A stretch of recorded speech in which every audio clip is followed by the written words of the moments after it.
Hello, hello. So you may have seen that last week Taylor Swift was interviewed on the New Heights podcast. Now, for me, this has been all over my feed on every social media site for an entire week, but I was surprised when I talked to my brother and a friend of mine and a few other people who said they had no idea. So if you haven't heard, Travis Kelce is Taylor Swift's boyfriend, and she was on his podcast, which is also the podcast that brought them together when he professed his love for her there before he'd ever met her. So anyway, I wanted to take the opportunity today to share two of the most profound things that I think she said during that interview. Now, one of them has been all over the internet. I keep seeing memes about it and posts about it, and I think a lot of people really paid attention to this idea that she shared. And again, some people have no idea because it's just not on their algorithm. So what's swirling around on my pocket of the internet could be very different from what you're seeing. But the second thing I want to share is not something I've really seen highlighted as much, but for me, I thought it was the most important thing. And both of these concepts that she talked about are things that I talk about anyway. So if you like my channel and listen to my other content, I have a feeling it's going to resonate with you regardless of your feelings about Taylor Swift herself. Before we dive any deeper, if you haven't yet checked out my online course called Show Up Sure, Secrets to Embody Confidence for a Lifetime, I highly encourage you to click the link in the description. It will help transform your confidence, help increase your ability to talk to strangers, increase your social skills, and really just get to know yourself better and feel more comfortable showing up as yourself regardless of situations or circumstance. It is available on Udemy with a full 30-day money-back guarantee. So check that out. And of course, please subscribe to my channel if you haven't yet. Subscribe to my newsletter if you want occasional poetic, inspirational, motivational messages and updates.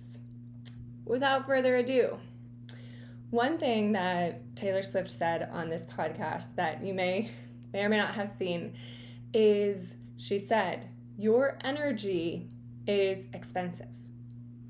Treat it like a luxury item that not everyone can afford." And she said that in response to a question asking how she deals with all of the attention she gets online, a lot of which is negative. And, you know, she's been in this business for 20 years. So she's probably had a lot of experience navigating negative comments from people and positive comments, of course. But when it comes to how do we build resilience, I think she, of anyone, has got to be an expert because she's been doing it for so long and it hasn't broken her spirit yet. She continues to create music. She continues to put herself out there. And basically what she said, if you haven't heard the interview, is she just doesn't go on the internet. She just doesn't look. She doesn't read what people are saying about her. She even said that even if my name is in the headline, it can be none of my business.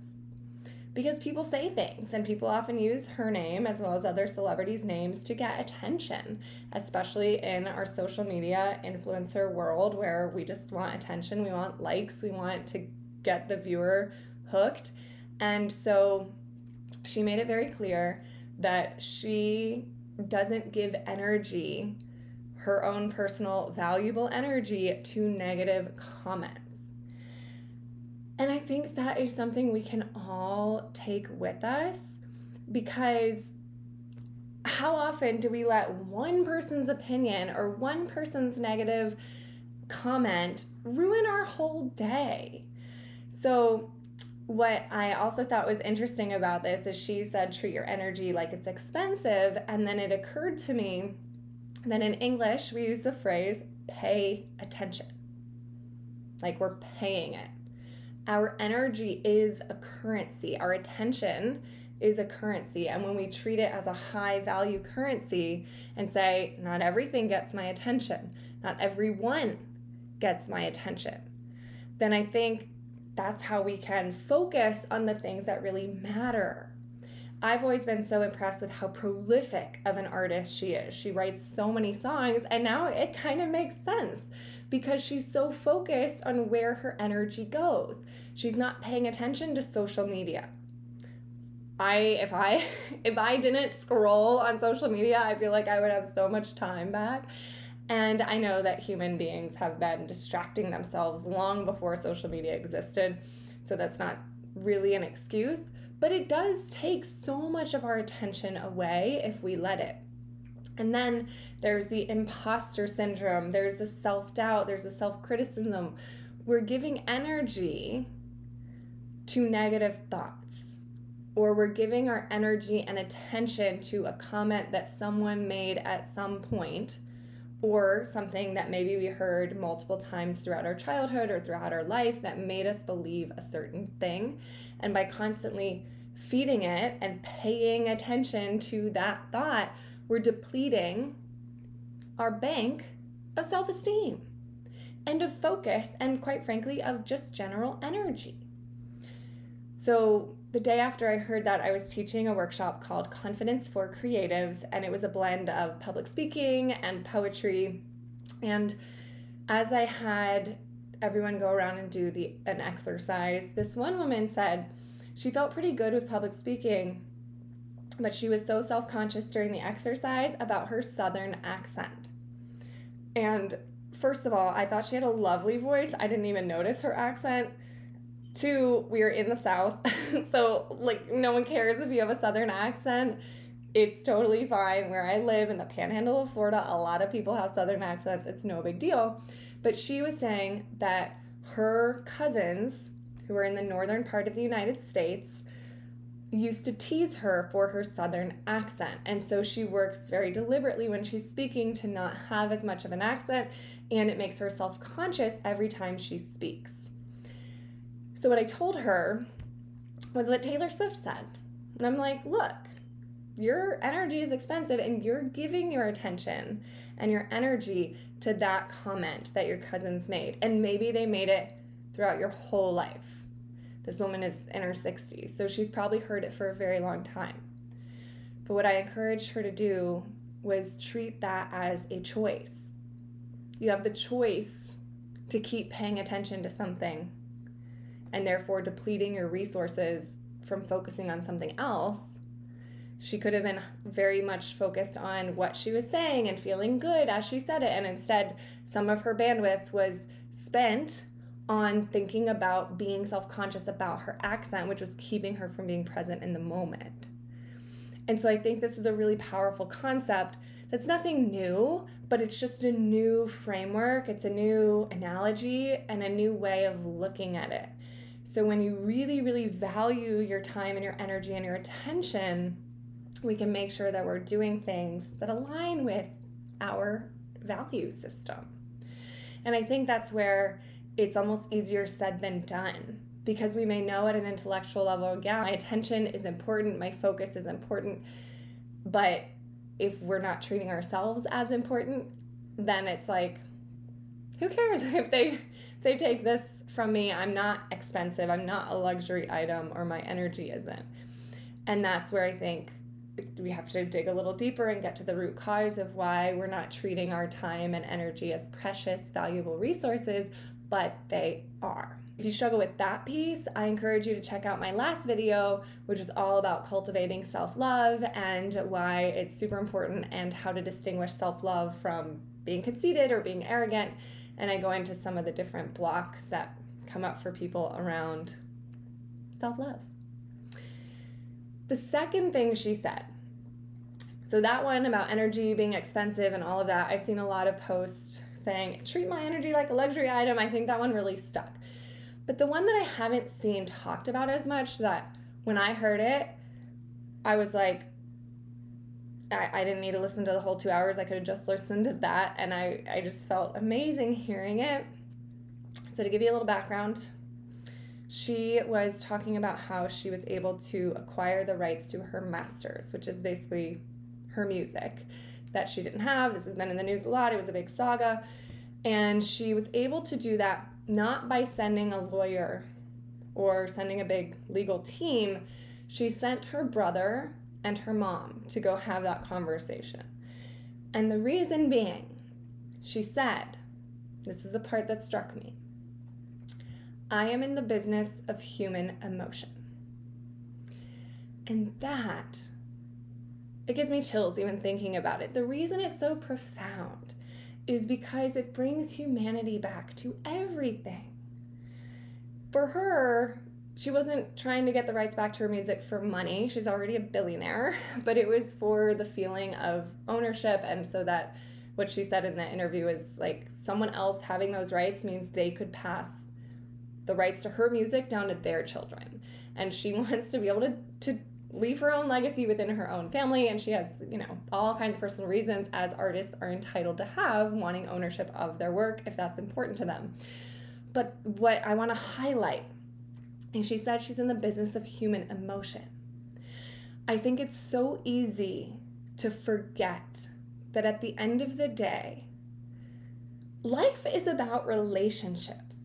And if you can appeal to human emotion, that's when we're really successful. So there are a few facets here. So one is, think about how successful she is. She got that way because her song lyrics, and again, whether you're a Taylor Swift fan or not, you should know her song lyrics very much appeal to people's emotions. I was 14 when I first heard her, and she's a year and a half older than I am. So I heard her music around the same age that she was when she was putting it out, and it appealed to my emotion because she had a way of putting very vulnerable, intense experiences into words. And honestly, what I liked about it was she would say things that I didn't have the courage to say myself. She would sing about unrequited love for some guy or a crush she had on some guy, and I was so afraid to admit even to myself if I had a crush on someone. So anyway, my point being, she appealed to my emotion. And that's how she got me as a fan, and I've been a fan ever since. Some of her songs, less so. Some of them are not as emotionally compelling, but many of them are. And then she really treats her fans well, and that appeals, again, to human emotion. She's not treating her fans like numbers. She's not treating the people who adore her like dollar signs. She's appealing to their emotions. And business people, I think, that are successful are the ones who do this really well. Because when we forget the human element and we treat everyone like numbers and robots, no one's going to want to do business with you. And again, this is nothing new either. This has been around for a long time. Just read Dale Carnegie, How to Win Friends and Influence People. It's all about connecting at an emotional level. It's all about making people feel special. Because at the end of the day, no matter how much we try to fight it and say we're in business, everyone is making every single decision out of emotion. And so what she did was brilliant, having her mother and her brother go and speak to how much of a weight this was on her personally and how much she valued having ownership to that music. And so when we can take a page from Taylor Swift's book and you treat every interaction, even in business, as if you're talking to people, because you are. Granted, I've always been a sensitive person, so when I was an intern, it's about 10 years ago, I was interning at a company, and my boss said that I reminded him, or I taught him, and I quote, that people are not robots. And I didn't really get it. I was like, of course people aren't robots. But he said it's because I'm so sensitive. And he realized he had to treat me a little differently than other people because I'm so sensitive. And that my feelings got hurt really easily. And he told me that really helped him connect with his clients better. It helped him be a leader, be a better leader, because he started connecting and appealing more to people's emotions. Not to be redundant here, but that is the crux of it all.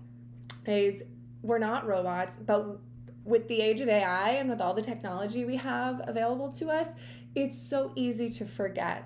And in business, of course, the bottom line, they say, is the numbers, but I believe the numbers will be the highest when you care about the people within your organization.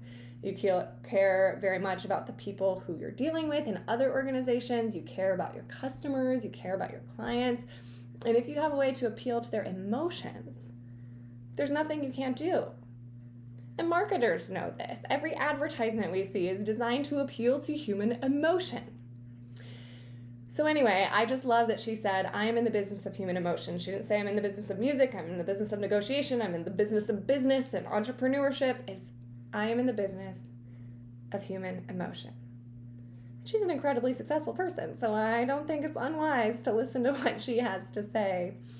And so I'm going to be pondering that even more to see how I can connect my own work, my own YouTube channel to appeal to human emotion, and my own poetry. And sometimes I wasn't planning on sharing this, but as I think about my poems, I have a ton of poems on Instagram, like probably 150 at this point, spoken word, and the people that know me say they love them, and sometimes strangers find me on the internet and they say they like it as well. But then I find other spoken word poets who are far more successful in terms of the number of followers and all of that, and I wonder, like, what is it that they're doing that I'm not? And sometimes I wonder if my poems are not as emotionally deep. I talk about deep concepts, but I don't often share my personal story, or if I do, it's very much wrapped up in a grander concept.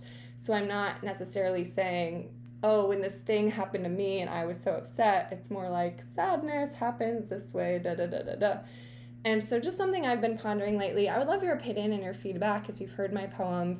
People tell me that's not true and that they really feel something when they hear my poems, so who knows? Maybe it's just not my time yet, or who knows? But I've just been in the process of self-inquiry and seeing how I can appeal to people's emotions more without being manipulative or untrue to who we are, because I think the more vulnerable and honest we are, then of course the more we'll be able to connect with our followers, our audience, our customers, our clients, our friends, our family, our loved ones, and anyone that we come across.